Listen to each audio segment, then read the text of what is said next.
நீங்கள் வெளியே நின்று கொண்டிருக்கும்போது வானத்திலிருந்து மழை பொழிகிறது. ஆனால் உங்கள் கையில் விழுவது தண்ணீர் அல்ல, ஒரு மென்மையான வெண்மையான கூழ். அதை தொடுவீர்களா? 1994 இல் அமெரிக்காவின் ஓக்வில் என்ற ஊரில் இதுதான் நடந்தது. காலையில் லேசாக மழை பெய்யத் தொடங்கியது. ஆனால் தரையில் விழுந்தது மழைநீர் அல்ல, சிறிய ஜெல் துண்டுகள். சாலையில், கார்களில், வீடுகளுக்கு முன்னால் மழைக்கு பதிலாக எல்லா இடங்களிலும் வெள்ளை ஜெல். ஒருவர் ஆர்வத்தினால் ஒரு ஜெல் துண்டை தன் கையில் எடுத்தார்.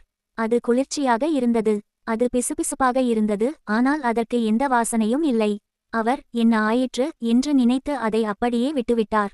சில மணிநேரங்களுக்குப் பிறகு அவருக்கு காய்ச்சல் வரத் தொடங்கியது. அதே நாளில் வேறு சிலருக்கும் இதே அறிகுறிகள் தோன்றின.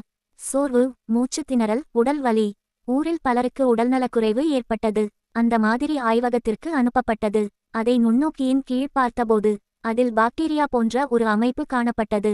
ஆனால் அது எப்படி வானத்திலிருந்து விழுந்தது? அது எங்கிருந்து வந்தது? யாருக்கும் தெரியாது. அதனால்தான் நான் உங்களிடம் மீண்டும் கேட்கிறேன்.